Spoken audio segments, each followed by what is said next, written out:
This episode, we're unpacking what happens when a together or not at all arrangement turns into something dangerously real. And suddenly, it's not just about money. It's about love, loyalty, and who gets to rewrite their family story. Welcome to Book Size Matters, where reading is optional, judging is mandatory, and every romance gets the full group chat treatment. You already know. Welcome. This is our last episode for February. Oh, love month. It just ended. Just like that. Just how it started, it ended. Yeah.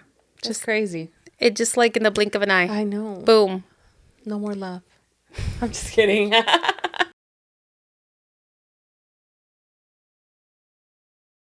All right, besties, quick love note before we spiral. If you're new here, we do full spoilers, not an oops, we hinted at it, not a light recap. We relive the entire book like it's a voice memo that you were not supposed to hear. Every twist, every red flag, every unhinged decision. So if you haven't read it and you care about that, pause now. If you read it, welcome. You're in the right place. And because we believe in responsible chaos, check the trigger warnings. Dark doesn't mean careless. Protect your heart, protect your peace, and read accordingly. Now, housekeeping. This is our last February episode, just like I said, which means that we're officially done playing calendar Tetris. And we're going back to our regular scheduled programming. So one episode every other week. So yes, you can breathe. Yeah. And so can we. And while we're here, the March list is already up. We're reviewing Lights Out by Navessa Allen and Alchemized by Sinlin Yu. So if you want to read ahead and join the debrief properly, now is your chance. Okay, deep breath. We're not summarizing, we're processing. Let's get into it. Let's go.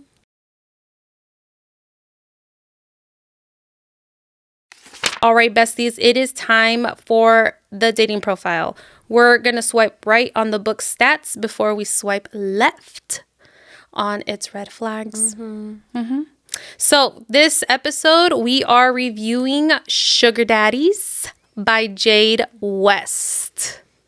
Now, pause, because before I tell you anything real about this book, it's time for judging a book by its cover. Zero context, just the vibes. Edith, judge. I've been judging it since it was there. I was like... He said I've been judging it. It looks... First of all, like, this is probably a pretty sexual cover. Yeah. Like, it's very... I think it's the most explicit we've had. Yes, because we don't normally go for, like, the naked man. Well, I don't know about the pirate. Oh, the pirate one did have the naked man. But this one looks very explicit, so there's definitely going to be maybe a lot of blowjobs in here. It's what it's giving. Yeah. It's what it's giving. Sugar Daddies, even the title, I don't know, it looks like it's going to be very smutty. Okay. Like we're taking it like the heat all the way up type thing. Yeah. Maybe not erotica, but like very, very smutty. Yeah. That's what it's giving. Okay. And maybe a little bit of plot. Okay. What is your unhinged prediction? There's 2 lollipops. And there's going to be my unhinged prediction, there's going to be a scene where there's going to replace those lollipops with something else. Yeah, that's my, like, there, I feel like it's also like, ¿cómo se dice? How do you say it when it's not male, female, when it's like multiple? Polyamorous. That's what it's given. Okay. Those are very good predictions. All right, hold on. Based off of vibes, TBR or immediate jail? You see. Oh, jail. Jail? Yes. I don't know if I would go to Barnes and Noble and see this book and like pick it up. Maybe I'll order it through Amazon so nobody else can see that I bought this book. But I don't know if I would just pick it up just like that. This is a definite. I'm gonna read it on my Kindle. Yeah. It's giving like I'm not gonna take that in public. Yeah. Ever. You said I'm not gonna be walking around with that cover. Yeah. Okay. All right. Let's get started then.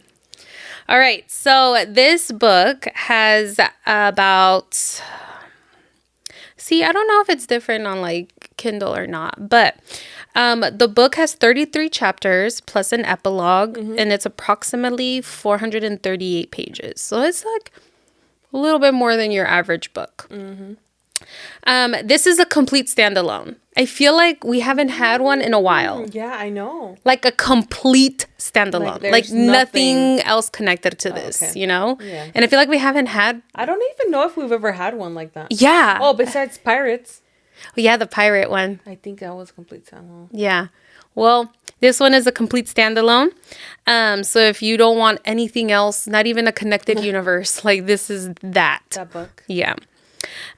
This is multiple perspectives from first person. So, you know, you already know I liked it. Yep. This is an MMF. Oh, I was right. So, I think this is officially our first polyamorous. Is it? We haven't had one? I don't think so.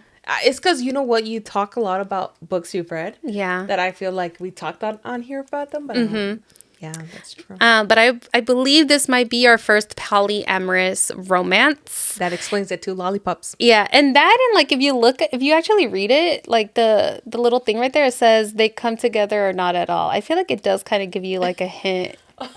I didn't even read that. But I mean, good.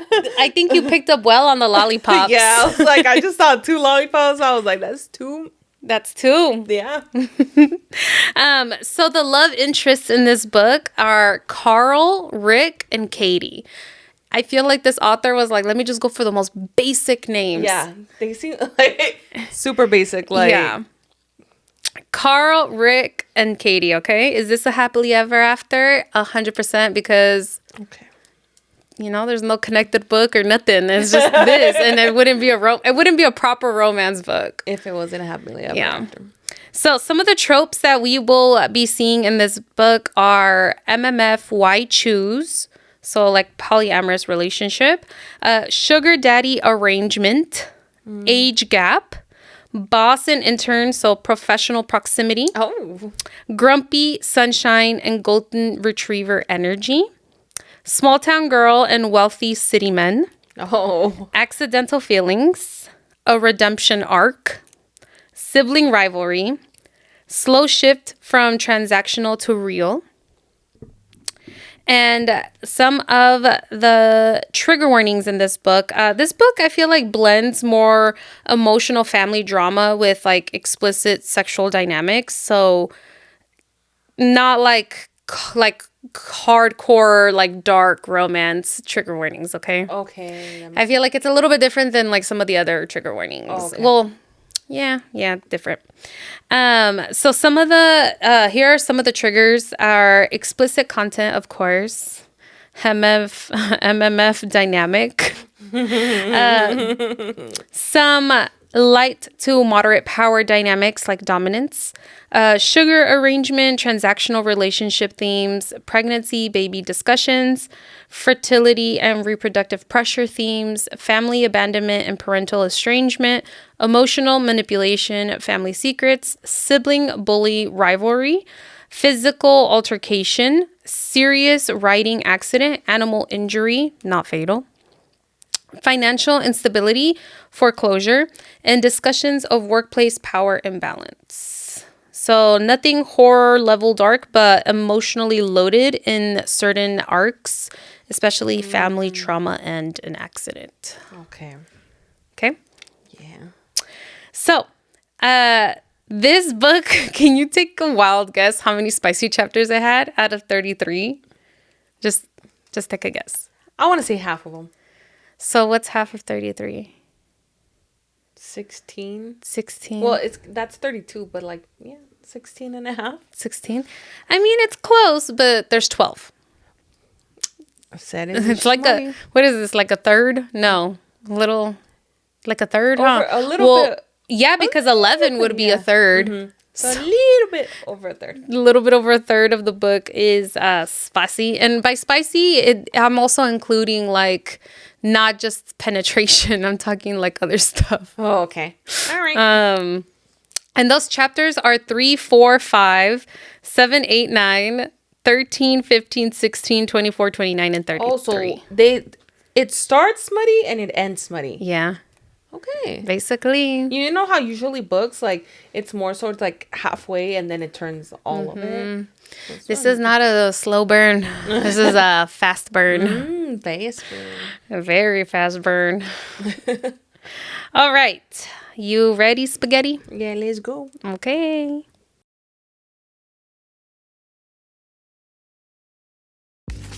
Cheltenham is polished in a way that feels intentional. Regency terraces stand in neat rows like they were instructed to behave. Black iron railings gleam. Expensive cars idle quietly along wide, confident streets. It is the sort of town that wears its wealth subtly but unmistakably, old money tucked behind clean facades and perfectly trimmed hedges. In one of those immaculate homes, tucked behind frosted glass doors in a private office that smells faintly of leather and fresh espresso, Rick is waiting like a man who has already fallen in love with an idea. Carl sits behind the desk, composed as ever, long fingers resting over the keyboard, watching Rick become impatient and slightly having fun with making him wait. He waits for the email to be opened. Rick has forwarded minutes ago, but patience has never been his strength. There's an electricity to him tonight, barely contained, almost boyish. This one's different, he insisted. He didn't need to say it again. It vibrates in the air between them. Carl opens the profile. Katie, not the usual polished, overly curated woman posing against yachts or champagne flutes. No practiced seduction in her smile.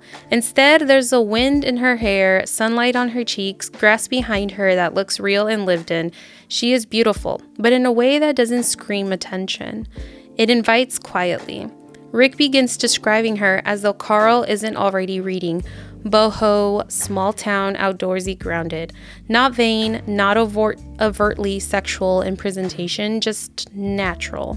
Sweet in a way that feels rare. Carl scrolls to her message, and that's when the shift happens. There is no coyness in her words, no pretending that she is here for anything other than what she needs. She wants money. She has dreams. She is not ashamed of that. She admits that she's never been with two men at once, never experienced that level of surrender.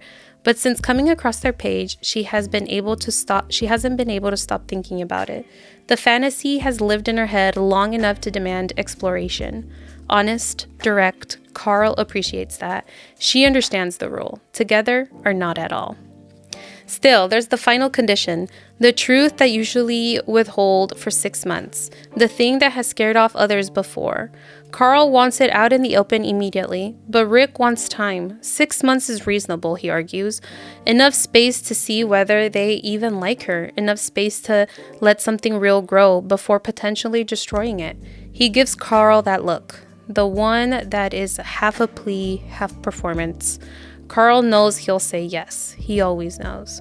Rick had already replied to her before even sending the email to Carl. Carl shakes his head, but there is the faintest ghost of amusement in his expression. One last time. They will try one last time. Katie's Ford sedan rattles when she turns off the ignition in a neighborhood that feels worlds away from anything she knows. The houses are pristine. The cars gleam. Her car looks painfully out of place. She almost laughs at the absurdity of it. Her heart is hammering. She tells herself this is about money, about Samson, about her future writing school, about survival. But beneath that practically lives something hotter. Curiosity? Desire, a hunger that she has tried to pretend isn't there. When the door opens, Rick is exactly as she imagined. Tattoos curling beneath rolled sleeves, beard neatly trimmed but deliberately imperfect. Eyes. You're like, ooh. Oh, I know. I'm like, where do I find them? I'm just kidding. Eyes warm and welcoming. He smiles like someone who believes in ease. Carl is different though. Clean shaven, crisp shirt, controlled posture. He does not smile the same way.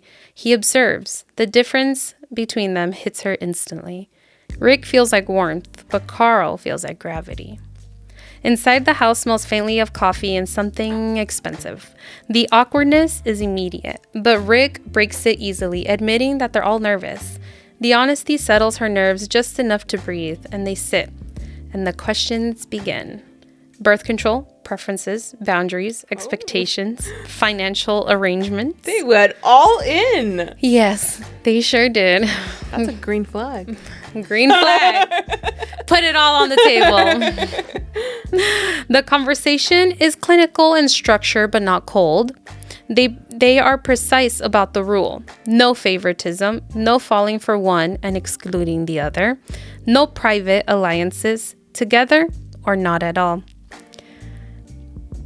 Katie agrees, and yet the conversation drifts toward dreams. She softens. She talks about Samson, her riding horse, her heart outside of her body. She talks about wanting to open a riding school for children one day, somewhere safe and full of possibility. Rick listens to every word, like every word matters. Carl notices how easily she laughs with Rick. The chemistry is there, pulsing beneath the surface like a current waiting to spark. When they offer her the guest room rather than their bed, relief and disappointment tingle inside her. Carl places her in the room next to theirs deliberately. He has a theory. The house settles into silence, and Katie lies in an unfamiliar bed, staring at the ceiling, trying to slow her breathing. Her mind replays the evening, the way Rick's hand brushed hers accidentally, the weight of Carl's gaze lingering just a second too long, and then she hears it. At first, a shift in mattress springs, a low sound, and then rhythm, skin moving against skin. Breathing that grows heavier, deeper. Carl's voice is low, commanding, unrestrained in a way that she hadn't heard it before. It's not subtle, Carl?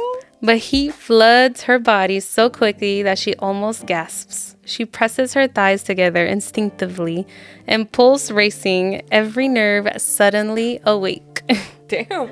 She tells herself to ignore it, but she fails.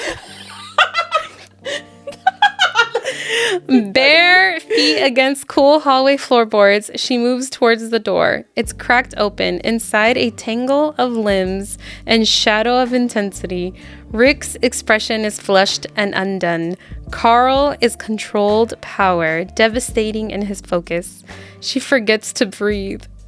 When Carl turns and sees her, there is no surprise in his expression. Only invitation.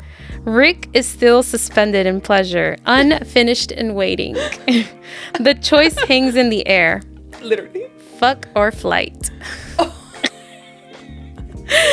Okay. Oh. She steps forward, and the night unfolds in the blur of sensation and surrender. Overwhelming and intoxicating. Rick moves with an almost unfair confidence, every touch intentional. Carl is anchoring, consuming, impossible to ignore, and it's not just the physical act that shakes her. It's the way they move as one unit, seamless and connected. Morning comes with sunlight and reality. Samson needs her. At the stable, Jack looks worn down to the bone. His wife is gone. The yard is failing. Bills are stacked like silent accusations. The bank is circling. Katie sends him money, knowing it's not enough, but hoping it'll bring a little relief. Her phone lights up. Sperm donor. Her father has been calling all week. There's an opportunity for her mother says, a meeting. If she plays along, she could meet Harrison Gables, the horse whisperer that she has idolized for years. Verity, her half-sister, will be there too. Of course she will. Katie shows up in her worst jeans and a faded crop t-shirt that reads, "Bite me, baby." A small rebellion stitched in cotton, but her smile vanishes when her trainer, is introduced. Carl. Oh, shit. The air shifts dangerously. They navigate the truth carefully. Acquainted through Rick, not entirely false, not entirely honest. Carl quickly sees that she is not taking the internship seriously, and he considers cutting her. But she needs the money, and more than that, she refuses to lose to Verity. So she studies harder than she ever has. Carl tutors her in quiet after hour sessions, trying to understand the theory that she carries toward her father. Her version of events is abandonment, betrayal, her pregnant mother fired and discarded. It does not match the man that Carl knows. Then Verity lays hands on Katie during an argument. Carl's temper flashes hot and immediate. The truth comes out. David had not known Katie existed. He had loved Debbie, truly, but obligation and pregnancy had tied him elsewhere. He only discovered Katie years later by accident. Katie's anger fractures. She confronts her mother and learns of fear, of secrets, of protection that felt like betrayal. She confronts her father and hears the apology and sees the regret. She can't say that she loves him, but she hugs him, and that'll have to be enough. Life with Rick and Carl becomes dangerously comfortable. Morning commutes with Carl, lunches at the bagel shop, evenings at the stable with Rick, laughter drifting across fields as the sun dips low, nights are warmth and shared breath and tangled sheets, showers that end in steam and stolen kisses, sleep that comes easily when bodies are intertwined. The arrangement fades into something softer, something real. Then Katie gets the worst news. Oh, what? Jack's yard is being repossessed. Katie's dream collapses in a single conversation. Carl tries to soothe her and offers to buy it, and finally says the words that he has been holding back. He wants a baby, not a surrogate, a family with her and Rick. But the words strike like ice water. For a heartbeat, she feels reduced, like this was always the hidden clause. Carl rushes to correct it. He wants love, partnership, a child raised in warmth and intention. He does not want to be an old father, and he wants a nursery paint and bedtime stories and a woman who loves them both. But Katie's dream has always been Samson, competition, freedom. A baby was never part of the plan. She needs space. And Carl spirals, convinced that he has destroyed everything. But Rick goes after her. Katie returns on her own terms. No yard as leverage, no arrangement, 6 months of a real relationship. No payment, but she also does not promise a baby. She promises honesty, and they miss her so much that they agree. So she moves in, and this time, it's love that they're building. The Cheltenham chase looms. Katie trains relentlessly. She wins the office competition with the highest sales number, earning pride from both David and Carl. Verity softens, apologizes, and agrees to coach and try harder, to be a better saleswoman, a better colleague, and a better person. Race day arrives with cold air and adrenaline. Verity rides well, but Katie feels powerful atop Samson. Every muscle aligned, every breath synchronized. They approach the final jump. She wants victory, not just for pride, but for proof. But one miscalculated signal, one moment of cross-communication, and Samson stumbles. They fall, and the world fractures into noise and then nothing. A tibial plateau fracture, what no writer wants to hear. Pain so sharp it steals language, wheelchairs, rehabilitation, muscles that scream at the smallest movement. Samson's tendons are torn, but he will recover. Katie is heartbroken because she may never ride him again competitively. The grief is suffocating. Then she learns the yard has been bought by her father. For her, for Samson. And Verity has been overseeing Samson's care personally.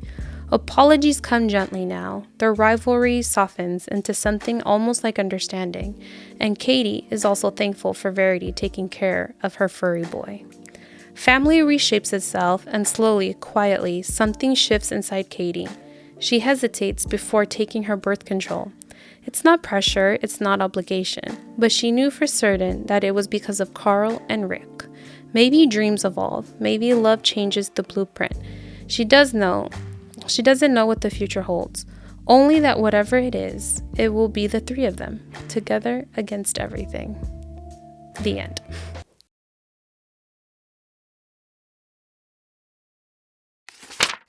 Vibe check, first impression. That was more than I expected. And because I was expecting, I said, based on just the cover, I was like, that shit is smut. And don't get me wrong, I mean, it is very much a lot of the book. A lot of the chapters are very, ¿cómo se dice? Rated MA. But it actually had a good plot to it. I thought it was going to be a sprinkle of a plot. Like maybe. You said maybe a sprinkle. But no, it actually had a good plot to it. You surprised? I was pleasantly surprised. I was pleasantly surprised. So I'm like, oh shit, like what happened? Like, yeah. Their love story. I'm like, oh, that's so cute. Yeah. They're gonna be a family. Okay. Well, do you have any questions for me? Yes. They met her through a website, right? Yes. Is this is this website like for specifically like to find sugar daddies and like whatever sugar babies? Like is that yes. So the website is called Sugar Daddy Matchup or something like that. Yeah. So yeah, it was specifically for like that. Sugar what is it called? Sugar arrangements. Yeah. Okay. And then another question I had, but you kind of answered it literally a sentence after, was like, oh, did she know straight up like if she was going into two, like it was two people, 2 for 1 type shit? Yes. But she did. Yeah, she did. It was it was on their profile that it was 2 of them. They come as a package. You mentioned when she found out about she found out about the whole pregnancy thing and she felt like low-key like betrayed, because who wouldn't? Like shit, that was your whole intention. I know you touched on it because it's a summary, but did it like how can I say that, did it resolve itself quickly, or was it like a couple chapters of them trying to like no, it actually did resolve pretty quickly. Oh, okay. It was just like a miscommunication type of thing, because basically she finds out that the yard is being like repossessed or whatever, and her and Carl had already had these conversations of like, because she like obviously like they talked about what her dreams are, because he's very like ambitious, like very like goal oriented, and so like he's been trying to like, you know, push her into working some kind of corporate job, but like this was before she even even before like she got introduced to the office, because she didn't know that he worked with her dad. Yeah, she didn't know that. And because like he's like one of those like where like his company has like other companies, and so like she didn't know, like first of all she like hated her dad a lot. Like it seemed like it, because you're like sperm donor. So she like really hated her dad, and so she like, you know, didn't really try to ever get to know him, so she like didn't really know his companies and stuff like that. So he like at one point he was like trying to like, oh well, like what are your dreams, like even when they were getting to know her, like, well, like what is it that you want, like what are your dreams? And she was like, she's like, I don't want to have like a traditional 9 to 5. Like she wants to have, you know, like this the yard and like have like a writing school for kids, and that was her dream, but it was like super expensive. And so he was like basically telling her like, well, why don't you like, you know, like basically take like a corporate job, like save up for this however many years, and then like, you know, you can do that. And then she's like, because I don't want to. She was like, because I don't want to. Like she was just not like, she got her business degree because she was she's 22, so she had already graduated from college and got her business degree, but she was like, she wanted nothing to do with that like kind of lifestyle. Like she was more like free spirited, and but like the whole thing with her dad is what kind of like the only reason why she even really did it was because she wanted to meet Harris and Gable or whatever. And That's why she did it, really. It was because of that, and because they were going to pay her well, and then plus the money that she was getting from the sugar arrangement. Was it a lot? She was getting, so another thing that I kind of like didn't really get into, but like this book is it takes place in the UK. Oh, so that's okay. what Cheltenham is, like a city over there or Cheltenham. something. So she was getting paid like £3,000. I don't know what that is in dollars. It's more than $3,000. Yeah, is it? Okay. So she was getting paid $3,000 a month. And the agreement was for 3 out of 4 weekends that she had to spend with them. I mean, it's a lot of. I mean, 4 weekends, but for just for the weekends, 3,000. Girl, girl. You mentioned her age. How old were they? I don't know how old Rick was. I don't think they ever really like. I kind of imagined that he was like maybe like early 30s. Oh, okay. I think he was early 30s, but they never. I don't think they ever explicitly said. But Carl was 39. Oh, okay. So he was older. Yeah, he was older because he was going to. I think like he kind of had that fear of like he was gonna hit 40 and he still hadn't like have started his family. Oh, so it was like that kind of fear. That pressure. Yeah, that pressure of like, what the fuck? Like, I don't want to be an old ass dad. Like, so that I know for sure he was 39. Oh, okay. Had she ever done something like that? No. Or like even like with other sugar daddies, has she had other sugar daddies? Maybe not like 2, but like 1. Well, they never. I don't think they ever like. I don't think the story ever goes into if she has had a Like sugar daddy before. Yeah, I don't think she's had a sugar. I mean, she's like fucked before. She wasn't a virgin. Yeah. Thank God. I would have hated a virgin trope. But that would have been crazy, bro. Yeah, I would have hated it. But she no, cause one thing I do like about it is that like she's not like yeah, she's kind of like free spirited, but they also don't paint her out to be like super like como te digo, like coy, like timid or dainty, because she also cusses a lot. Oh, okay. Oh, I like that. Yeah, and like she was like she's like, at one point she's like, man, like she was kind of psyching herself out because she was like, man, can I really do this? Like, can I do this? And she was like, what? Just because I took it in the ass in college a few times and I liked it? She's like, okay, I really liked it. She's like, do I think I can do this? Like, dude, the internal monologue was like, I was just like, oh my God, that is so realistic, you know? Because like 1 minute you're like, damn, that sounds hella hot. And then you're like, wait, can I actually fucking do this? Like, wait, am I in over my head? Yeah. Oh, that's good. Okay, I like that. You mentioned that, like, obviously in their transaction, whatever, deal, they were like, oh, you know, we're a package deal. You can't choose, like, you can't have favoritism. You can't fall for one and not the other. How did she do it to, like, what if naturally she connected more to one than the other? Like, how did, like, does it go into detail of how she balanced that?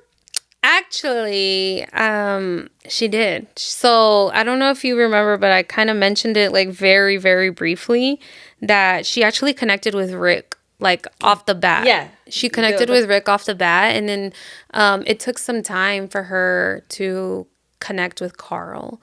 And that was one of their that was one of his sore spots, because he's like, oh, they like, you could tell that he wasn't like insecure about it, but he's always like, oh, of course she likes him, like every girl does, like they always like him first, you know, or they always prefer him, you know. And so that's one of those things where like that's why they made the rule of like all together, they come all together or not at all or whatever. Yeah. And also like she like basically one of the rules was that like they wouldn't, you know, be intimate with her outside of each other. Like they had to be all together.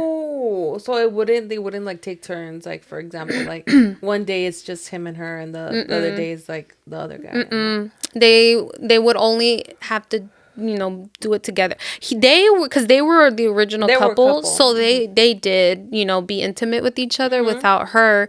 But that's because initially it was just an arrangement, you know, like it was. But like once it was actually a relationship, like once they were like, okay, like let's do this for real, then it got to the point where, and at one point Rick was like, dude, we need to talk, because he's like, you know, it's gonna happen at some point. Like, you know, like you spend, you know, hours with her at the office, or and I spend hours with her at the stable, because he would go with her to the stable, like for when she would go riding with Samson. And so like he's like, at some point, you know, like, you know, even between them, like, you know, he's like, so what? Like, when we want to be intimate, like, are we gonna call her and be like, hey, like, is this okay? Like, or what's this? You know, like, Rick was the one who initially brought up the conversation, because he knew that Carl kind of felt some type of way about it, because like he always knew that that women always favored Rick over him, because he was more easygoing and stuff like that. So, but eventually, like, I think once they were already official is when they finally were like, you know, I think it's so fun. The scene was so fucking funny, because they had already talked about like, oh, so what? And be like, hey, like, can I fuck her? Like right here? Like, are you just going to call and be like, hey, can I fuck her? And then they're like, well, for starters, like, we got to start somewhere, you know? Yeah. And it was so funny, because I thought that it was initially going to be Rick and Katie that were going to be intimate. Oh, but it wasn't. No, the first, like, it was actually Carl and Katie that got intimate together without, you know, the third. So the way that it happened was, but Katie and Rick, they almost got intimate, but then Rick stopped it, because he was like, no, like, I can't do that to Carl. But then they had already, and then they talked about it, you know, and so then they were like getting all heated up, and Carl wanted to stop, because he's like, no, like, I can't do this to Rick. And then she was like, call him, ask him, like, I'm sure he'll be okay with it, you know. And so like they were getting like hot, it was getting hot and heavy. And then so then Carl finally calls Rick, and he's like, hey, like, I need to ask you, like, he was like breathy, and then Rick's like, are you fucking her? Like, he knew off the bat. He's like, are you fucking her? And he's like, no, yes, oh, maybe. Like, are you okay with it? And then se queda callado. And then Carl's like freaking out, because he's like, oh my God, he's not saying anything. Maybe he's mad. He goes, Rick. And then Rick's like, hold on, I'm getting my dick out. He's like, I'm getting my dick out. He's like, don't you fucking dare stop. He's like, leave me on the line. So he was on the phone as Carl and Katie were fucking getting on. And then like, obviously they kind of like, I think they climaxed, and Rick was like, get the fuck home now. Oh my God. Okay. Definitely they're spicy. Yeah. A spicy throuple for sure. Yeah. That is hilarious. But that's a like nice little plot twist, how it didn't go how like, you know, you would think it would go. Yeah. It went the other way with a little extra. Mm-hmm. How did Carl and Rick meet? Oh, okay. I'm glad you asked. I'd love to tell you. So Carl and Rick met on it was like a thruples like dating website or something like that. Oh, so they've always been into thruple? Like, have they always been into? No, it was like not a thruples dating site. It was kind of like ¿cómo te diré? It was kind of like multiple people. Basically, it was basically like a hookup site. Yeah. It was a hookup site, but like for like not just two people. Oh, okay. Like you can have multiple people in, like, you know. And so yeah, they met, and it was him. It was Carl, Rick, and they had a third. I think her name was Melissa or something like that. Girl, basic name. The dad's name is David. The mom's name is Debbie. I think the only one that has like a weird name or different name is Verity. Like, other than that, they all have basic ass names. Anyways, I think it was like Melissa or something, but they had their third, and they thought that, like, you know, it was like, so initially Rick and Carl wouldn't, you know, like do stuff with each other. It was like they just shared Melissa. And then like shit kind of hit the fan, because Melissa ended up dipping out on them. Like, she was like, I don't I don't think she wanted a baby, or like I don't know what the fuck happened. Like shit got weird, or like she started favoriting one of them, and then kind of turned weird because they were like, no, like this isn't the point of it. It's not like a you know, a 2-person thing. And so like I don't know what happens, but she ends up leaving, and then they still, Rick and Carl still kept in touch, and they would meet up, and they ended up having like other women as part of their like, you know, triangle.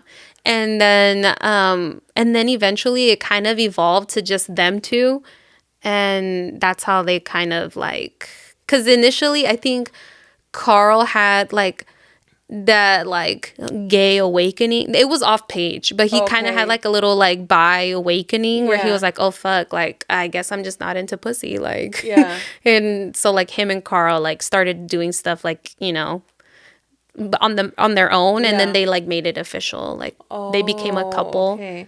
How long did it say how long they were together? I think 3 years is what they said. Oh, okay. So they've been together, you know, I think that's a decent amount of time. 3 years. Yeah, that is a good amount of time. I know they became like, they made it official, the 3 of them, right?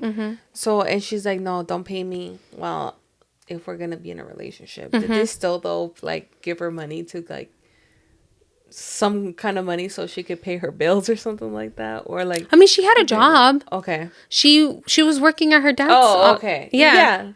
But I don't know if there was still like money like being given. No, they didn't really, but like they spoiled her. Like they, you know, didn't let her pay. Like they would go on I think they went on like a couple trips, or they went to like a gay club or some shit like that. Yeah, and they would always pay. Well, mostly Carl. He was like the breadwinner.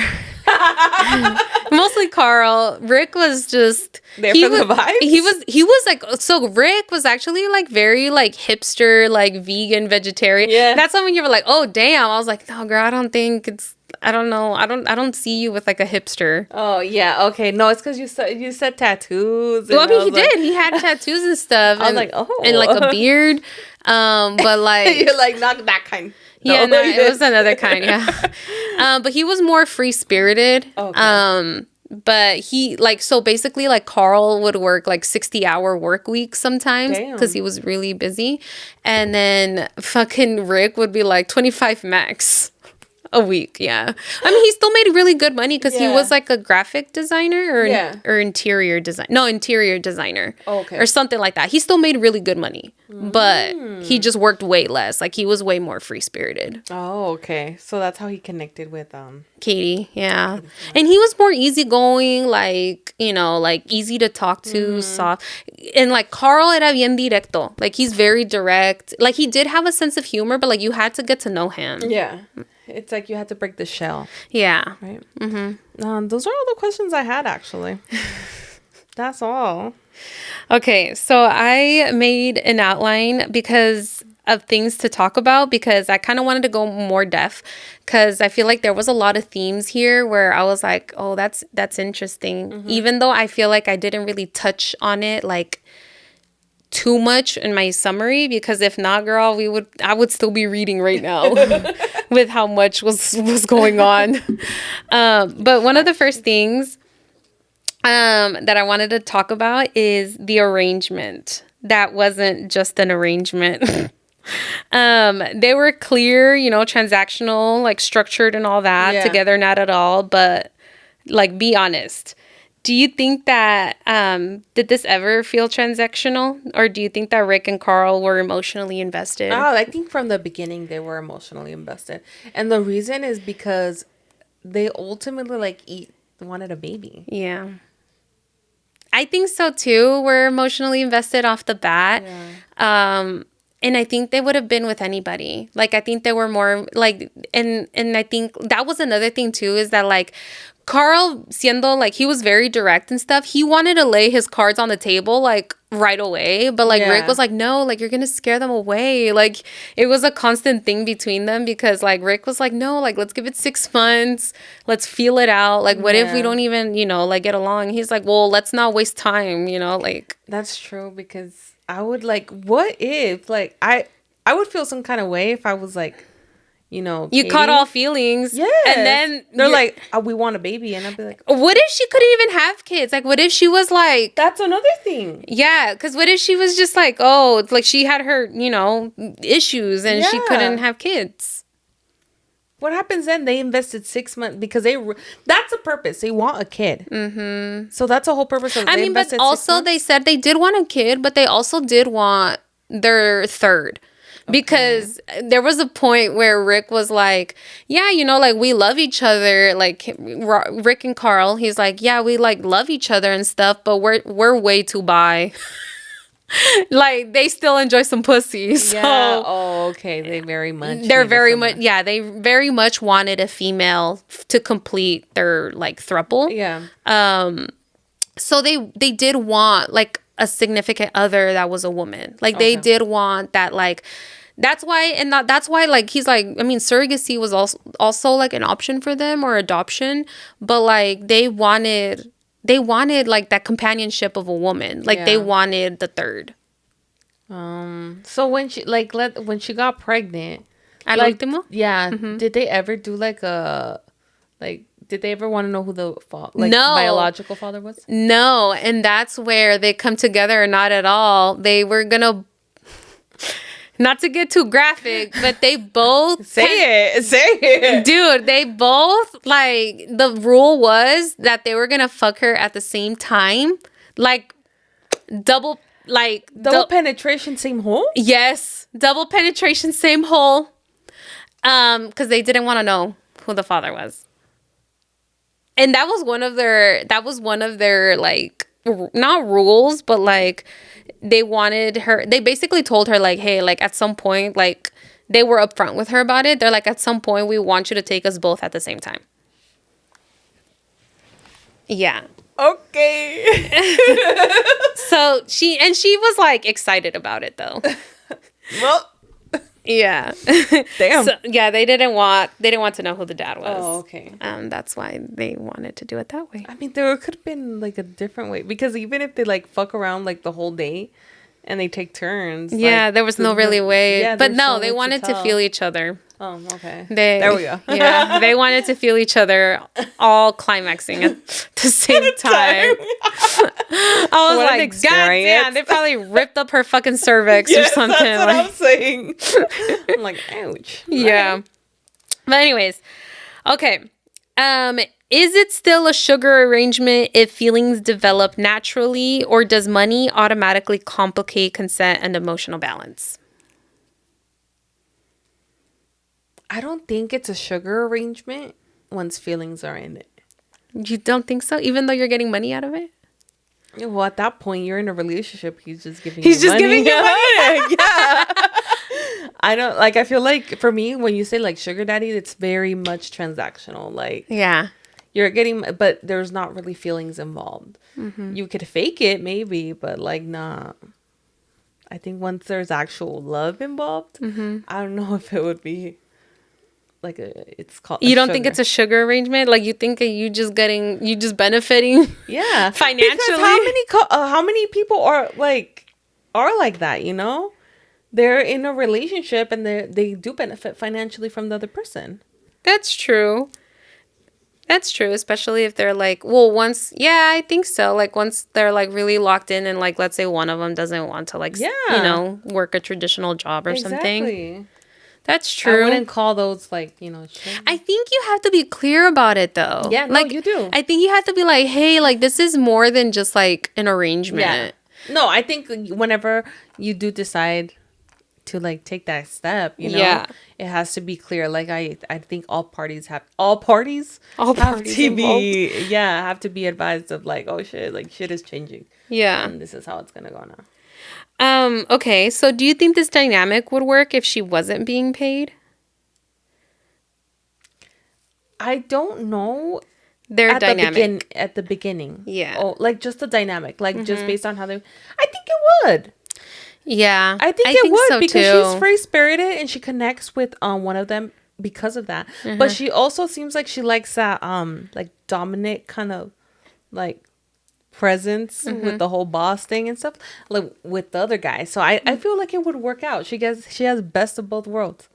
Like, and like I think like so honestly, I think it was she wasn't getting paid because like even she said it, I think like at some point where like it was about the money but not really. Like I think she was more like curious, I think, especially when she saw that it was both of them. I think she'd always wanted, like, I think it was like a fantasy come true type of thing, you know, for her. And like she just happened to be getting paid for it too, you know. That's great. But do you think that if what was the other question that I was gonna ask you? Dang it, I already lost my train of thought here.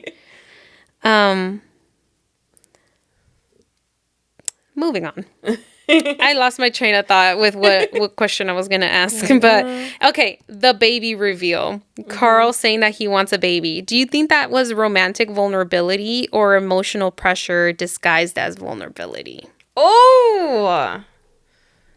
Because, like, he chose the worst fucking moment to, like... Yeah.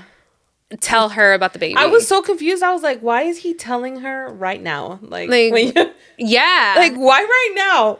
Well, okay, so this is... Oh, I think I started telling you and I didn't finish. So they had been talking about their dreams or whatever. And, like, he was just like, oh, like, if you could have anything, like, what would it be? And then she was talking about that. And then he would ask her, like, oh, well, like... why don't you like save up for it and stuff like that? Like, oh, and she's like, man, I would have to be saving up for a long time. Like, nobody's just going to give me $200K like that, you know? And then he goes, but if you were like, he was kind of like trying to see, like, feel it out. Like, oh, but if you were going to get that kind of money, like, you know, like, what would you do for it? You know, type of thing. Like, he was trying to feel it out like earlier, but then like later on when that whole thing happens, like, the way he kind of sneaks it in there, and he was like, well, I mean, like, you know, if you really want this, like, the way he snuck it in there was kind of like, it was just worst fucking timing. But then he was like, okay, like, I think it kind of, the way it came out was like swapping dreams. Like, hey, like, I'll buy you your fucking yard, like, but I want a baby type of thing. And it just, that's how it came out. And I think that's why she was offended at first, because she was like, what the fuck? Like, taken aback. Like, wait, so this whole fucking time, like, that's, like, am I just being reduced to a fucking breeder? Like, is that... basically... Yeah!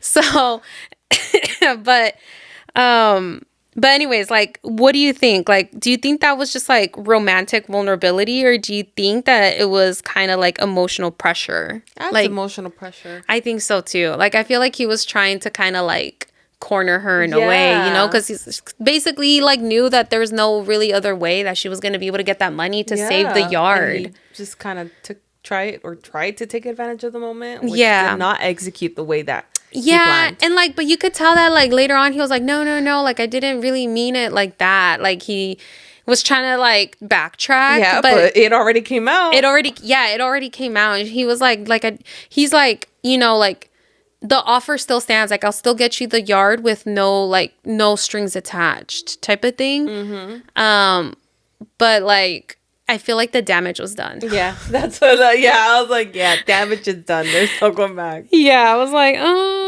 but anyways, so like, do you think that he sprung it on her too fast, or do you think that conversation would have felt intense no matter when it happened? Yeah, I mean, because they were nowhere near the 6-month mark. They weren't. No, when he fucking sprung it on her, I think they had only been together for like maybe like not even a month or something like that. Damn. I think like a month, around the month mark or something is when he sprung it on her, or like 2 months. It's just my thing is that the whole intention from the beginning was that for them. You get me? Mm-hmm. Like, they wanted a baby. And I think... Do I think it's too fast? I mean, for a normal, like, you know, whatever, a couple maybe. But it's different circumstances here. You get me? It's different. I don't think it was too fast, because I think that's something that she should have known. Yeah. Like, from the start, like, hey, like, if this does evolve, like, we eventually want this. You know what I mean? put all the fucking cards on the table and let And her I feel choose. like, and that's such a common thing now, though. But like, I feel like in your dating sites, like, don't people put that, like, you know, like if they want kids or children, not? yeah. Like, I feel like that's something that you, if they have kids, if they want kids, or if they don't. yeah. Yeah, definitely. So I feel like that should be talked about. But like, yeah, I don't think it was too fast. I just think like it all started as a sugar daddy transaction, right?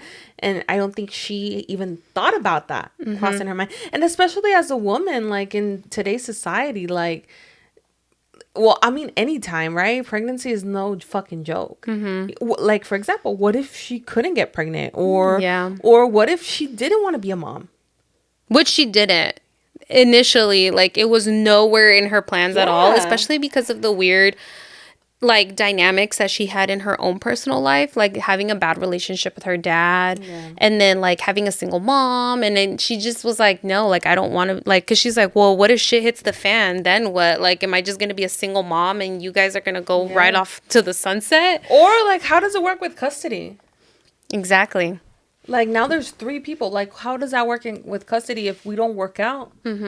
Like, how? But you know what? I feel like that conversation would have felt intense no matter when it happened. Yeah. Oh, yeah. 100%. But I definitely do think he chose the wrong time. Like, don't fucking bring it up then. And the way he did it too, I was like, sir. Yeah, the occasion. I don't think like the month that it, like in a month, I don't think that's too fast. I think, yeah, in that specific situation, it was just like, why did you choose this? Yeah. You couldn't have it over dinner or like something where everybody was calm. Yeah. Yeah, because she's over here like sobbing because she basically lost her dream. Yeah. Like, the yard is being repossessed, and she's like, fuck, like, I really wanted it. Like, you know, she could technically, you know, have another yard somewhere, but she wanted that one, you know? And so I just was like, dude, why the fuck you choose that? And it was so funny because Rick was pissed when he found out. He was like, bro, you couldn't keep your fucking mouth shut? Like, and yeah, it was funny the way Rick reacted to it. But I do think that conversation would have felt intense no matter what, because I feel like anybody would have really been like, what the fuck? So like, is that what you wanted the whole time? You know? Do you think that's the same thing though, as like someone who, because like if someone's, you know, like dating because they eventually want it to become like a family, you know, like they want to have a baby, do you think that's the same thing as like someone like dating because they eventually want to get married? Because, you know, like nowadays, like not everybody wants to be married. But like now, based on my experience, it's like now you gotta kind of lay it on the table up front. And those are questions that if somebody does take you taking you seriously as a person and they're looking for something serious, like they'll straight up ask. Because I don't think nobody wants to waste anybody's time if let's say that's one of your dreams and not theirs. You get me? Yeah. Same thing with children. That's something that's up front. You gotta lay it on the table. Yeah, that's true. So do you think that if he hadn't offered to buy the yard in the same breath, do you think it would have felt different? Like, did it feel like, I want a family with you, or I'll fund your dream if you give me mine? I think it's just that whole situation. I think he shouldn't have even brought it up at all. At that moment, Yes, yeah. at all. And menos así, like, oh yeah, let's exchange fucking dreams. Like, no. I think that should have been its separate conversation. Yes. 100%. I think he, you know, like if he genuinely did want to just like buy her the yard, like I feel like just do it. Just do it. Yeah, like you don't have to bring up your dream too, because what the fuck? Yeah. Like, I don't know. Read the room. But anyways. Okay, moving on. Rick versus Carl. Rick is warmth, easy, emotionally available. Carl is intensity, controlled, goal-driven. Wants legacy, but be honest. If this wasn't a why choose, who are you picking? Oh, probably Carl. Carl. Okay, why? I just I like that. I like how he's goal driven. So definitely relate. I don't mind. I like the serious person, like with everybody else, and then with me, like slowly I could crack that. And he's maybe like a little bit more softer with me, but yeah, I think probably Carl. Is it because you don't like the hipster? Yeah, that too. I mean, nothing against him. It's just not my. It's not your vibe. Yeah. What about you?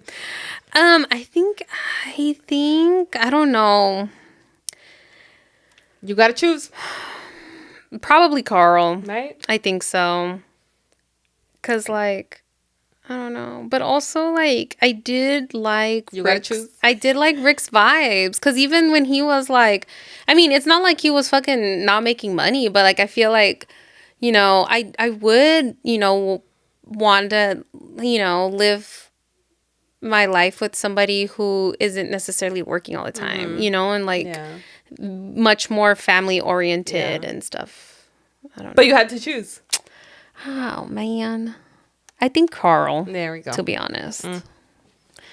Um do you think that when I was going over the summary, do you think that Katie naturally favored Rick? Like, did it kind of seem Yeah, it definitely gave that vibe. I think it's just because it could relate more. Does that make sense? They just had more to relate to, but I feel like based on what you were saying, like the more she spent time with Carl, like they started fighting. But I feel like off the bat, like it seemed like more like I don't know if it was the age thing, because he is closer from what you were saying. He's closer to 30s, early 30s. That maybe that's how also like common ground that they found. And like their personalities are very like aligned and yeah. Another thing that they did bond over kind of though, and it didn't come right away for Carl and Katie, is the dad arc. Because intense. yeah. And like some people trauma bond, and so like obviously like she hadn't had like a good relationship with her dad, but also like he had a very good relationship with her dad. It was so weird. Like he kind of had like seen him as That a is father fucking figure. weird. He had seen her as, or not her. He had seen David, Katie's dad, as a father figure because he was just like young punk kid. He was like 19 or something like Yeah. that when he met David, and he was looking for a job, like, and he was looking for a mentor in his life. He wanted to turn things around because he didn't grow up. I think he grew up in like foster care or something like that, Carl. And I think David decided to take Carl under his wing, and That's crazy. Carl had been working for David for 20 years. Oh my God. That's crazy. Did he find out that he was like, they were together? Huh? I mean, eventually, right? Who? David? David? David?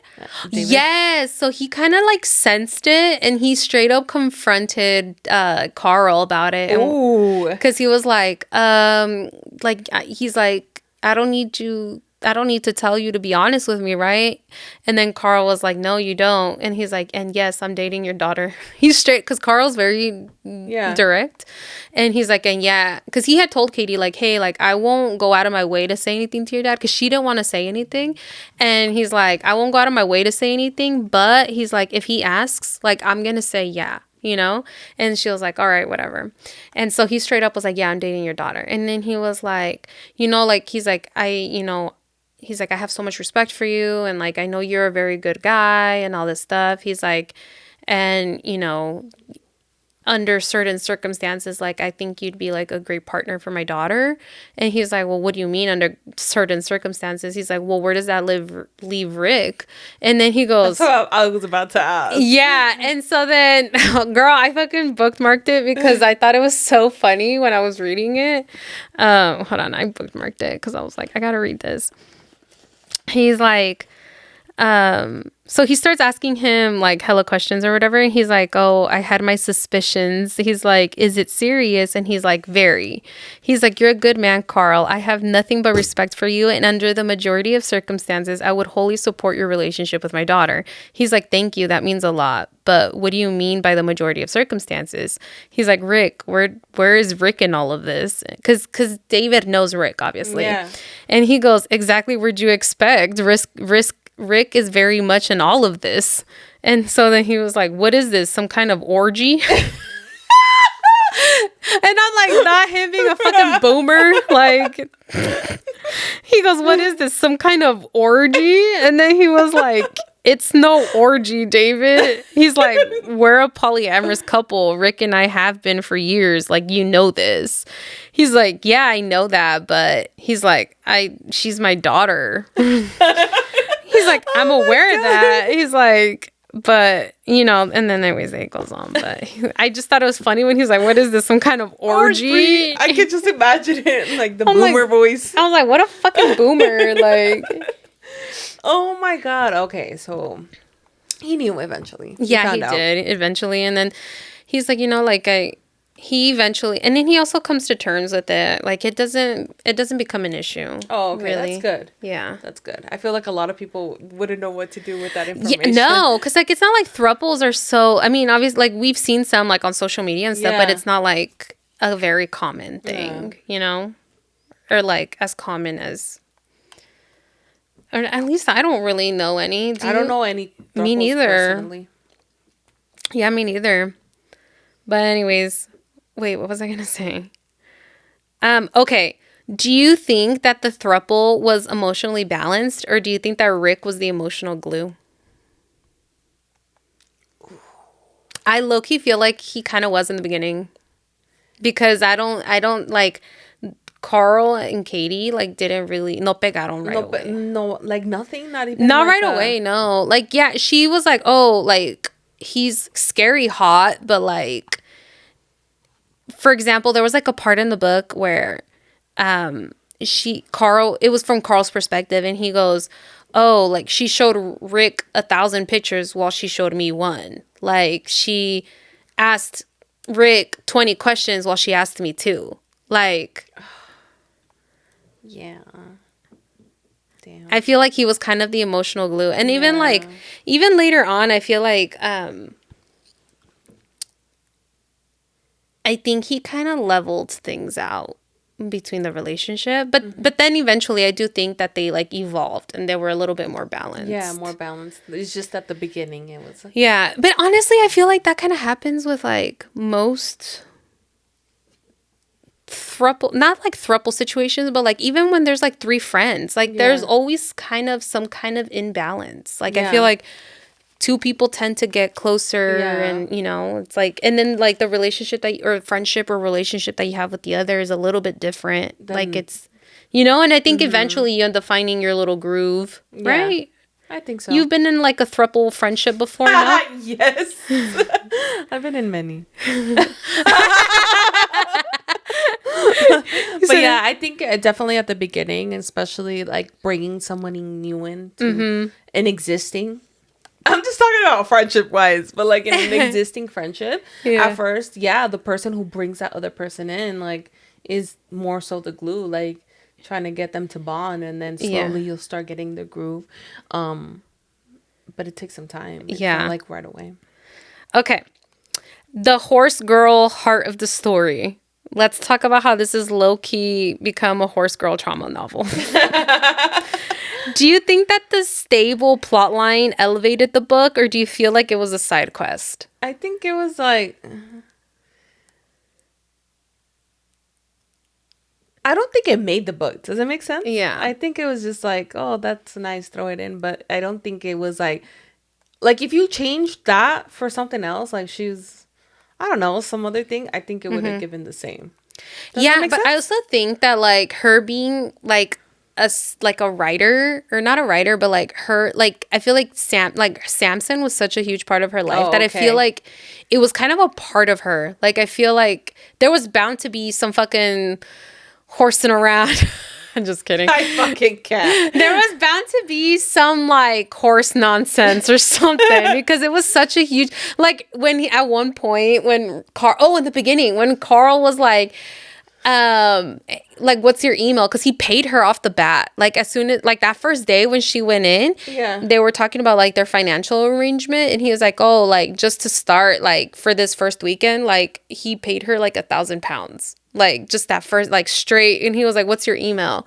And then she goes, Katie loves horses. Like, some fucking childish ass shit. Like My Little Pony. Yeah, it was like, Katie loves horses or some bullshit like that. And he, like, literally looked at her like, bitch, really? Like, is that your grown-up email? Like, get yourself a professional email.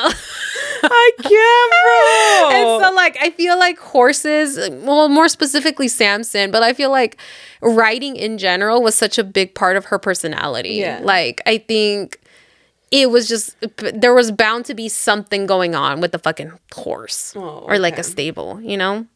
I don't know. That makes sense. That makes sense. But I do agree, like, it could have been anything else, you know, like this, you know, not necessarily just a stable, but I think it was because it was such a big part of her personality. Yeah. Okay.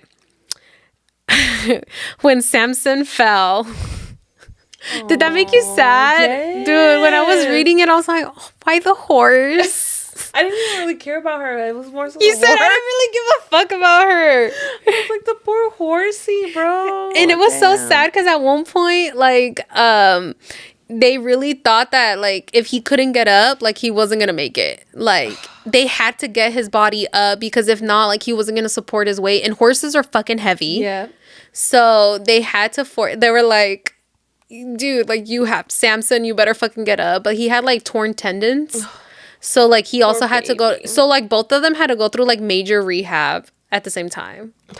And she was so, like, heartbroken because she was, like, in a wheelchair at one point. She couldn't really, like, go take care of him, which is when, you know, like, Verity was stepped in and stuff and and helped and stuff. And obviously, like, they have fucking bank. David is, like, a billionaire. And so, like, obviously, Verity is, like, you know, she's wealthy, but, like, she has her own fucking stable with horses and stuff. And so they had, like, the best of the best, like, like, Samson was living his best life. Aww. Like, well, obviously he was, you know, going through, like, physiotherapy and stuff. But, like, well taken care of. But he was very well taken care of.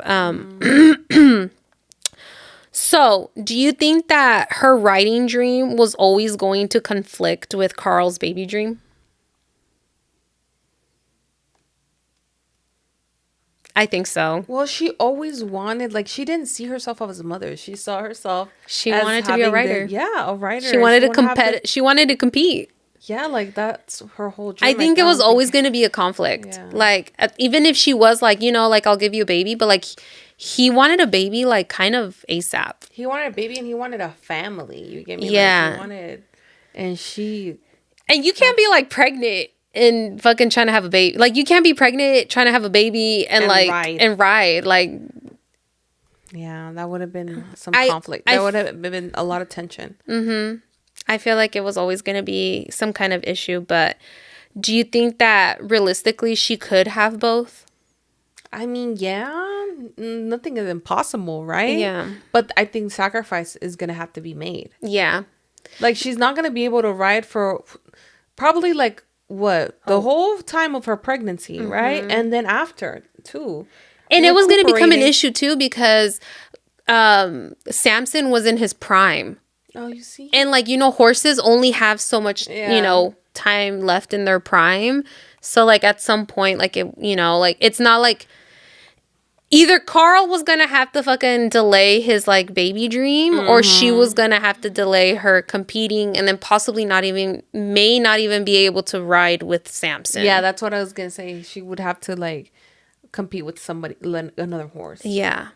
So, but anyways, I do think that, like, it would have, you know, it would have conflicted. Yeah. Okay. The dad reveal, finding out that David didn't know she existed. That's crazy. Did you think that hit or did it feel convenient?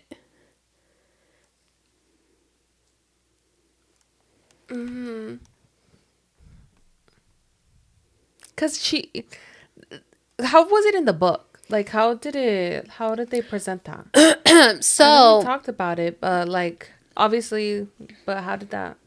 So basically, Katie had built up so much resentment towards her dad because in her head, he left. You know, he left her mom Debbie high and dry, and he just went and had his own fucking family and, like, you know, she basically felt like she was just a mistake. Like, she felt like she was the mistake, like he hated her, like she was like the unwanted baby. And so like that's what she, like that was the narrative that she had in her head. And it's not like her mom ever corrected her, you know, like she like, also she didn't really like going over there because like to his dad's house, because she kind of felt like he was just kind of rubbing it in her face, like, oh, this is the fucking grand lifestyle that we've lived while you and your mom have fucking struggled, like not living, you know, like you guys are not well off. And so she had a lot of resentment towards him. But basically the way it happens is Carl spills the beans again. So he finds out through, because David tells him directly the For like such what happened. a serious man, he'd be spilling the beans all the time, bro. Yeah. Like, he don't know how to have so much composure, but when the tea comes, like, he just... Yeah. So David straight up told Carl, like, the situation was, I guess he had actually, so Debbie was David's secretary. And yeah, the fucking, you know, that old grand tale of the secretary. So, but he had actually really fallen for her. Like he, Okay, why didn't he stay with her? he was married to Olivia. Another basic ass name. So he was married to Olivia, and like they had already like he kind of felt like their marriage was already on the rocks. Like he did have love for her, but he wasn't in love with Olivia. He already had he already had kids with Olivia. He had like 2 boys, I think. So he still hadn't had Verity, and okay, so Verity and Katie are like a week apart. Oh, damn. Yeah. So he wasn't really feeling it with Olivia, and he ended up having an affair with Debbie. Now, yeah. And so I guess like at one point, Olivia and David tried to like work shit out or something.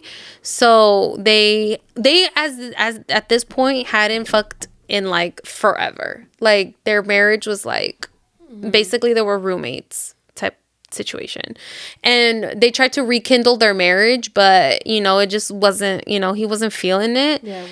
He wasn't feeling it. And then so like at one point, like Debbie was kind of like, I thought you were gonna leave your wife type of shit. And so finally he was like, all right, fuck it, I'm gonna do it. So the day that he decides like, okay, I'm gonna tell Olivia, so like he literally was like, I went home, he was like, we need to talk. And then she's like, yeah, we do, I'm pregnant.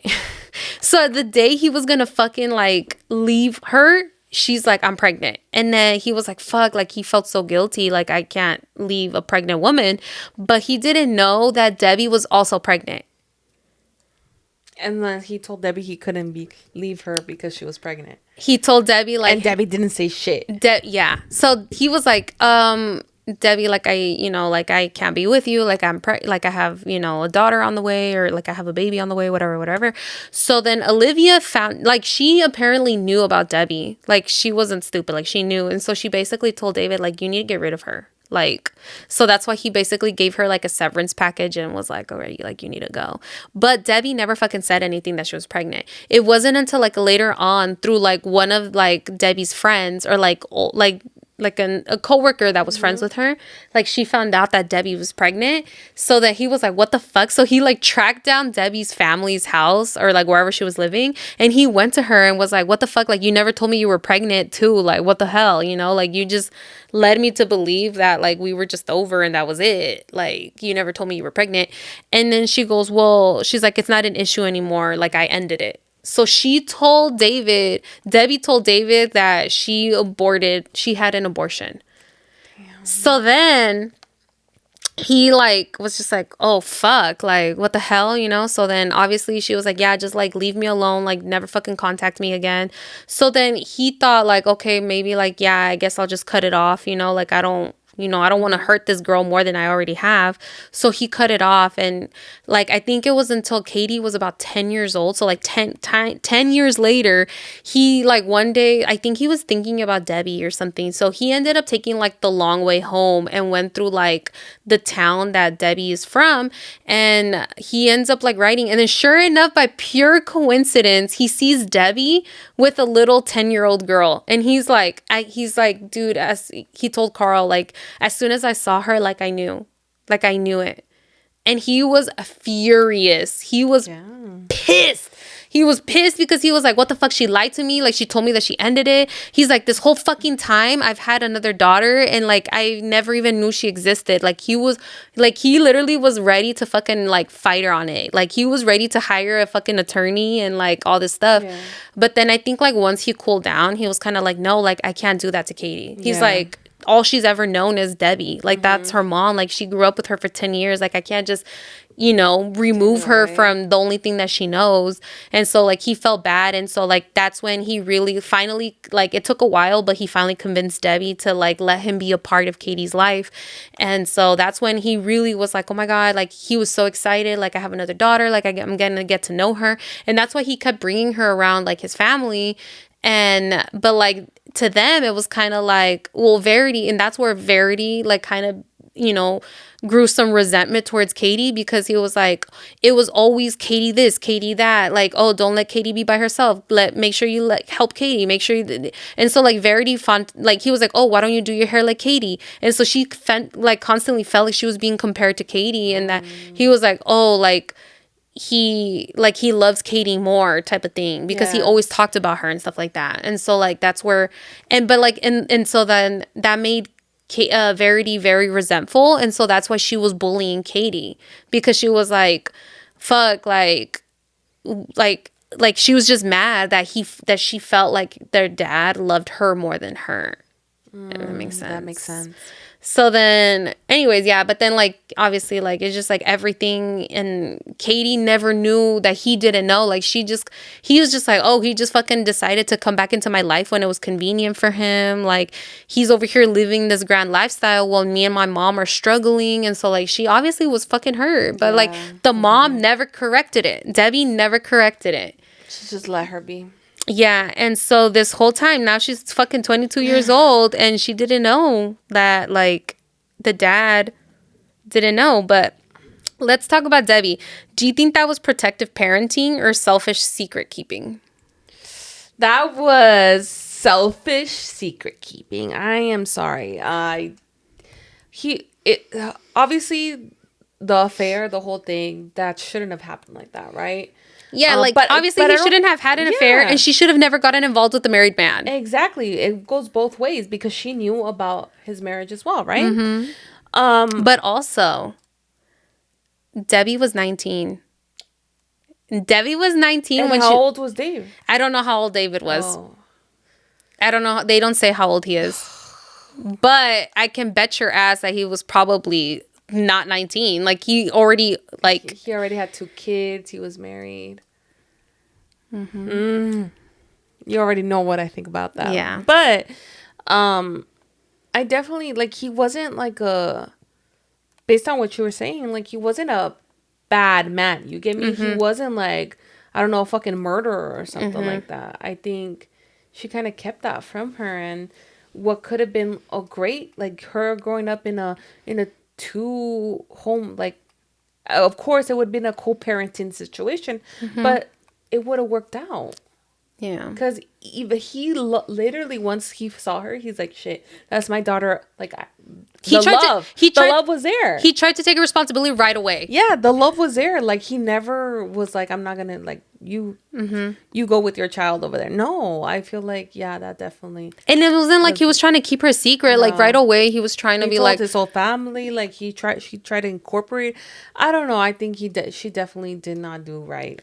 I do think Debbie was being selfish. Like, and honestly, like, not only that, but I feel like she took the option away. Like, she kind of stole that, like, option of, you know, Katie being able to decide for herself of whether or not she wanted to build a relationship with her father. Because I feel like things would have been so different if, like, Katie knew from the beginning that, like, he didn't know that he didn't know about her. Like, she could have imagine, like, just thinking your whole life that, like, having this narrative that your dad abandoned you, and then all of a sudden it's just like, no, he actually just didn't know about you. And then you're like, hold the fuck.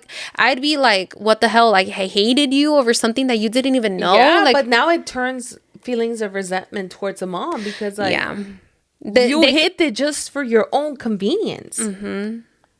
You weren't thinking of the child. So, yeah. And like you said, I don't think he was a terrible man either. It wasn't like, you know, shit happens between adults, but as long as, like, you know, he definitely owned up to her. And honestly, I feel like, and this sucks, but, like, I do feel like Debbie stole those, like, primitive, what is it called? Those, like, very important, like, first 10 years of a kid's life that are very, like, you know, forming, and, like, took 10 years away from, you know, Katie being able to know her dad and her, like, the David being able to know his own daughter. Yep. So it's like 10 years of having to catch up. All for what?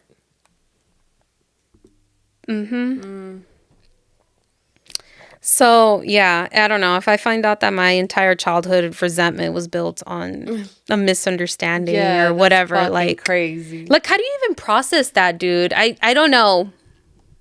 I don't know.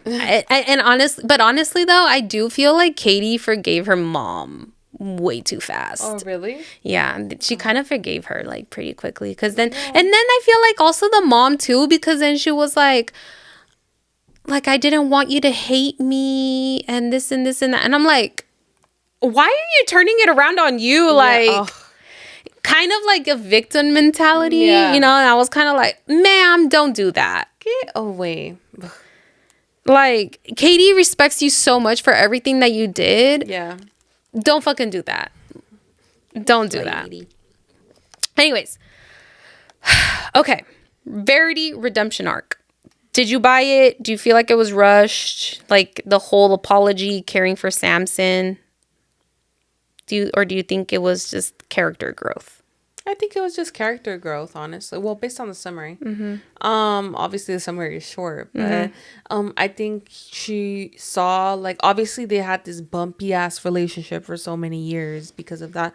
But I think when the whole accident happened, I think she realized, shit, like, even though we've had a bumpy relationship doesn't mean that I don't care about her. Or, like, I think she realized how much she cared about her. And she's like, fuck, like, let me try to somewhat help in this situation in the only way she could. And not only that, but you know what? I also think that, oh, my bad. Maybe I should talk into the mic.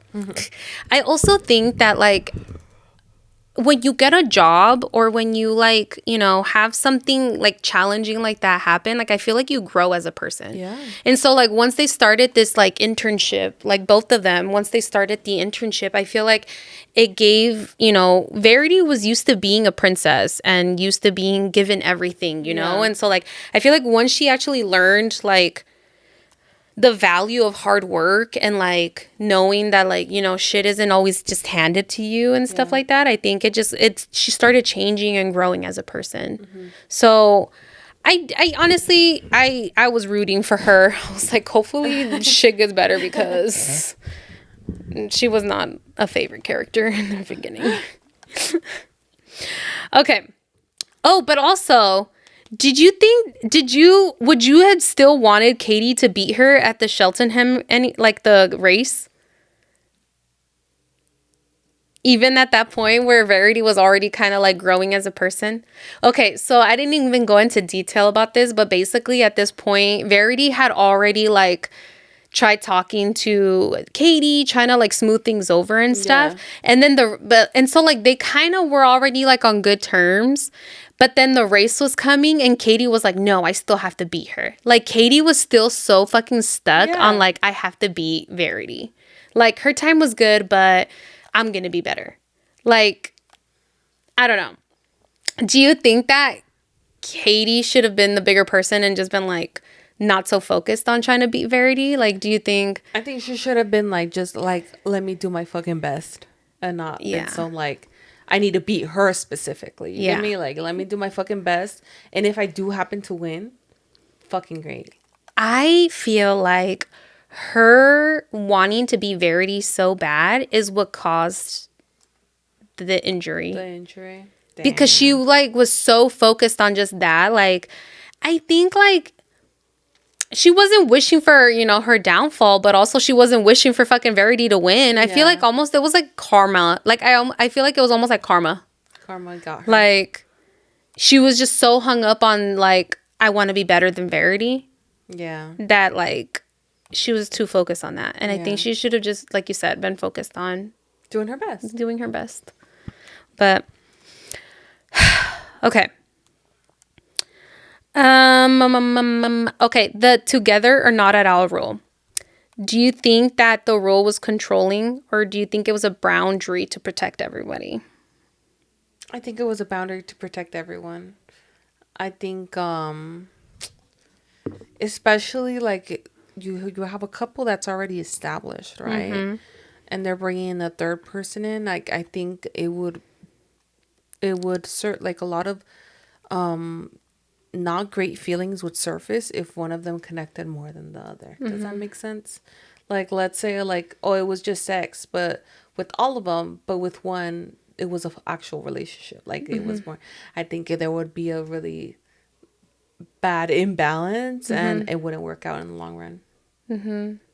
So I do think like initially, like I do think it was like just a boundary to protect everybody, but also like it's kind of weird because I feel like then that should like I guess it's different because this was like a sugar arrangement initially, mm-hmm. but like if this was like a regular relationship, like I don't think that like Rick and Carl should have just been doing their own thing aside from. Oh yeah, for sure. I think if they started as a relationship, But then again, like, okay, then what again, but they were already in a relationship. Yeah, I think that's something that just has to be talked to in the beginning. Yeah, like, it's just, I've never been in a throuple, so yeah, me neither. Know, but I'll let you guys know if I ever do get in one. He said, "I'll let you know." Okay, one more question. Mm-hmm. I have a few, but let me just pick one because. All right. Do you think that Katie gave up on her dream, or do you think that her dream evolved?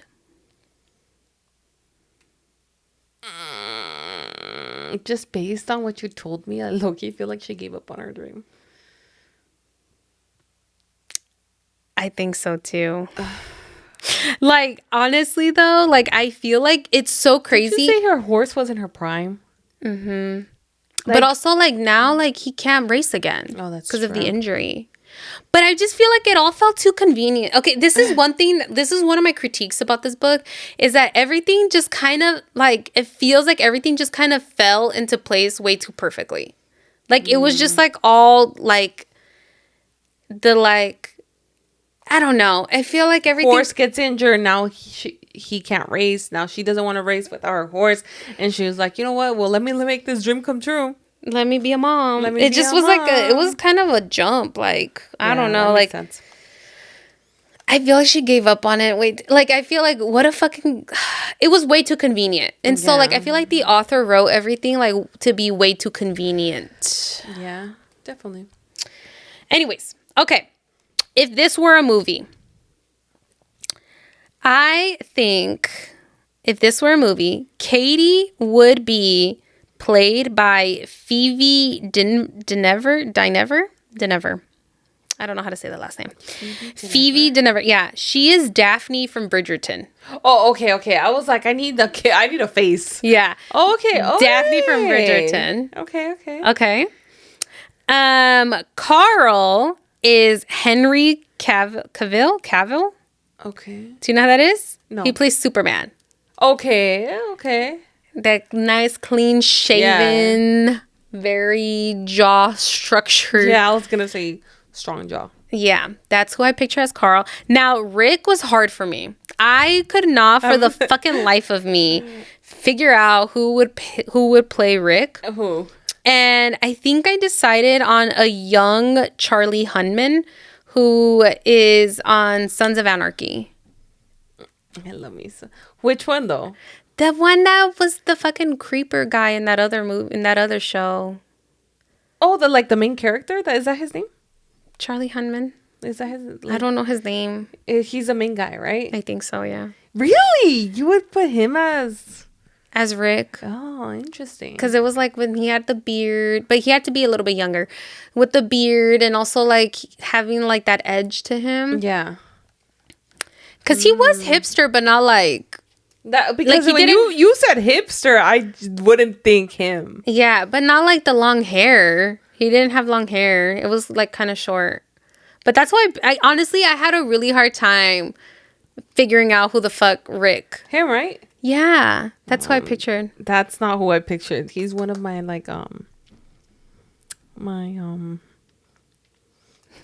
one of what is it? Celebrity questions. Oh, that's how I was like him. Yeah, it's really hard to imagine him like a little bit more hipster-ish. I mean, it was hard for me to picture him as a fucking weird guy who like. I didn't watch it for that same. Girl, when I saw that, I was like, "What?" And the way he would make his voice, like, I was like, "Ew, yeah, dude, hella ick." No, I did not watch it for that same shit. No, Yeah. Okay, and the song I chose, "The Dangerous Woman" by Ariana Grande. All right. Okay, so now that we went over all of this, is this still an immediate jail? No, I think I would actually rate it. You would read this one? Like getting a Kindle version. A Kindle version.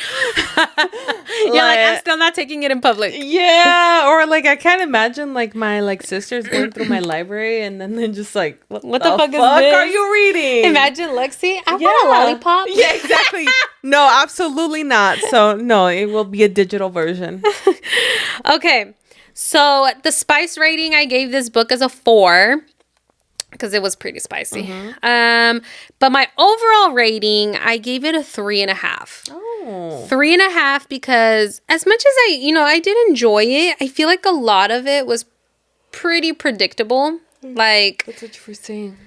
I feel like a lot of like fell too much in place. Like, yes, too perfect. Everything was too perfect. Like everything was falling in place way too nicely. Like I wanted messier. You're like, I need some struggle.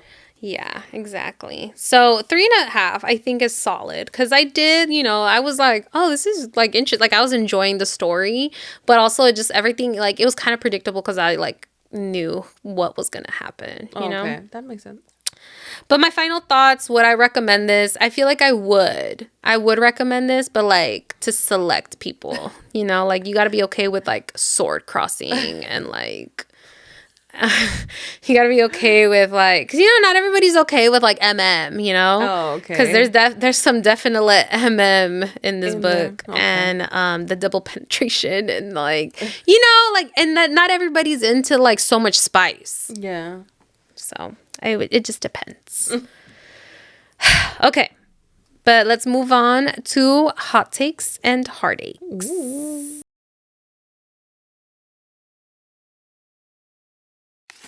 All right, guys, let's go into hot takes and heartaches. Okay, Angel. Angel gave it a 3.5, right? Based on Goodreads out of 48,596 ratings. God damn, is this book popular? That's a lot of ratings. Yeah. It has a 3.8. So pretty like yours. Pretty on top. Let's go ahead and start with the 1-star ratings. We're going to start with the bad. Okay? These are people that hated it. I wanted this to be hot. I really did. MMF. Did I say MMF? Oh, I thought I said 3 M's. I was like, no. Take one. Take one away. MMF. Sugar arrangement. Emotionally complex men. Sign me up. But this felt uncomfortable in ways I don't think the author intended. The power imbalance was glaring. She's broke. They're wealthy. They set the rules. They control the money. And then Carl drops a "I want a baby" bomb while offering to buy her dream property. I don't care how romantic he meant it. That felt transactional and manipulative. Also, Katie clearly favored Rick. The emotional dynamic was not balanced. Carl always felt like the intense third wheel who wanted legacy more than partnership. And the accident, convenient. It felt like the only reason she reconsidered motherhood was because her writing dream was taken from her. The family drama was interesting, but everything wrapped up too neatly. This wasn't empowering. It was dressed up control with a soft filter. Hot? Sure. Healthy? Debatable. You know, I see where they're coming from.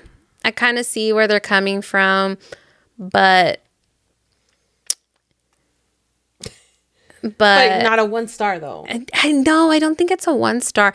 But also, like, because she's saying that there was like a power imbalance in the you know, because they had all the money. Yeah. She was like, you know, presented as this like broke girl or whatever, and like they made all the rules and all this. But she wasn't necessarily broke though, right? I mean, she wasn't wealthy like they were, but like she had said it from the beginning, like money didn't mean that much to her. Yeah, like as it wasn't that important. Yeah, and not only that, but like I feel like she knew what she was getting herself into. Like she's not a dumb girl, you know, like she knew like the arrangement that she was getting into. Like she went in it also with her own agenda. Like, hey, I want money because I want to fucking pay for the yard. Yeah. Okay. So it wasn't like she wasn't fucking getting anything out of it. Like, yeah, obviously. And like, not only that, but like, even when they agreed to have a real relationship with her, she straight up said, like, I can't promise you that I'm going to change my mind and want a baby. Like, but I still kind of want to try this out. And they were kind of like, you know what? Like, yeah, like we want to have a real relationship with you. And, you know, we can revisit the baby thing in 6 months. And even then Rick was like, or not, like if you're not ready for it. And then Carl was like, yeah, like I think ultimately he did end up kind of like, what is the word? Like not negotiate. Like he ended up compromising his own dream a little bit too. Yeah. Like he was willing to put it off to be in a real relationship with her. Okay. And I do think that like people's dream, like, yeah, everything was so convenient and like maybe like if she wouldn't have gotten injured, do I think she would have kept writing? 100%. Mm-hmm. But I think that like once she got into that accident and she wasn't going to be able to write anymore, I think it did give her like the opening to like reconsider it. But also I feel like dynamics change, you know, and I feel like she was already with them for a little bit longer now at this point. And I think that she was also like mending her own, you know, family. Like she was actually starting to mend things with David. By the end of it, she was starting to like have a better relationship with David and even Verity and her brothers, because like they were starting, like I think her own family dynamics were changing. Yeah. I think like once you're in a better like headspace of like, oh my God, like this is what family feels like, I think, you know, your dreams, and I don't think it necessarily changed. I think it grew because ultimately she still got the yard. Her dad bought it for her. And so like she could still do the whole school thing. She just wasn't going to be a competitive writer anymore. Yeah. I don't think her dream necessarily changed. I think it just grew. And I think evolved. Yeah.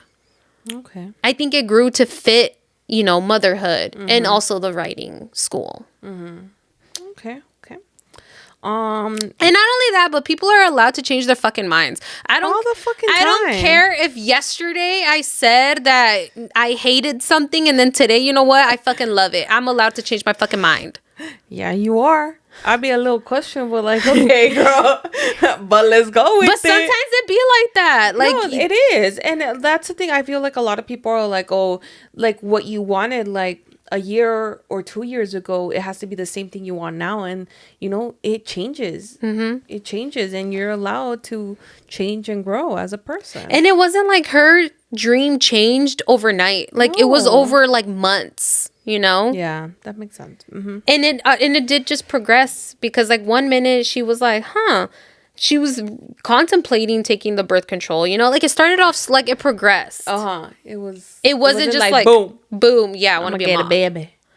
Okay. This is another one from somebody that said 3 stars. So kind of like in the same page as you. This book surprised me. I expected wall-to-wall spice, like me, and got way more emotional depth than I was prepared for. The sugar arrangement element was fun at first, and I liked the together or not at all rule. It added tension. Rick was my favorite immediately. Warm, emotionally available, golden retriever energy. Carl took longer for me. I didn't dislike him, but the baby reveal felt too soon and slightly pressuring. The horse subplot actually became the emotional backbone of the story. The race accident genuinely hurt to read. However, the pacing felt uneven. The father reveal and the Verity redemption arc wrapped up very quickly after years of resentment. I wanted more emotional fallout. Overall, spicy, emotional, but not perfect. Would I reread? Maybe. Would I recommend? To the right audience. Did you write that review? I'm like, bitch. Hey, I feel like sometimes when I hear these, I'm like, hey, that's how you know that no fucking thought is new. Like, no, there is no fucking like unique thought. Like, we've all had similar thoughts. That is hilarious. Which is basically kind of like what you said. All of it. This is 5 stars. So somebody that loved this Fucking book loved it. Fucking loved it. Yeah. I'm genuinely shocked by how much this book made me feel. Yes, it's spicy. Yes, the MMF dynamic is indulgent and intense. But what got me was the emotional maturity of the relationships. Rick and Carl weren't competing. They were building something intentional. The together or not at all rule wasn't about control. It was about protection. And I respected that. That baby conversation wasn't manipulation. It was vulnerability. Carl is almost 40 and wants a legacy. That felt honest and not sinister. The horse accident wrecked me. Watching Katie lose what she thought defined her and slowly reshape her dreams, beautiful. And the father storyline, messy, real, painful. I love that not everything was black and white. This book is about chosen family, about redefining what love looks like, about realizing dreams evolve. One of my favorite why choose romances. Don't agree with that. That's she said that Carl wasn't manipulating. I feel like there was a little manipulation there. It was vulnerability. No. I feel like that was not the fucking right place nor time. Like, nobody was talking about fucking babies. Like, like she was upset because she literally lost. Well, what she thought she lost her dream. Yeah. Like, and it's like crazy because when somebody's going through something like hard, like you don't just fucking start bringing up your own shit. Like, that too. It felt like that. It felt like, oh, like, you know, my like great grandpappy died. Oh, you know what? My great grandmama died too. Like like read this is how I felt. Room. Making it about you. Yeah, read a room. Crazy. That is funny. I don't agree with that one, but whatever. Cada quien, you see, people view it differently. Yeah. So.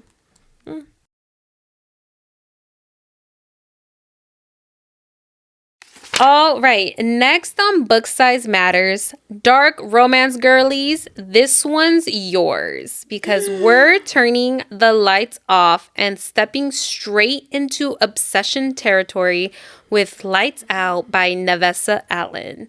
And from what we've heard, this is not soft longing and sweet tension. This is morally gray, possibly unhinged. Oh my God. Should we be into this energy?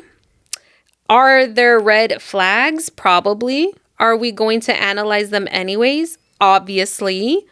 Will we be debating whether fantasy excuses everything without question? If you like your men intense, your boundaries blurry, and your romance just a little dangerous, prepare accordingly. Next episode, we're not dimming the lights, we're cutting them. Oh, I'm excited for that one. This is like a very much anticipated read. Yes, it's like all over Book Talk. Yes, and I feel like a lot of our friends were like, read this one. So I'm excited. Yeah.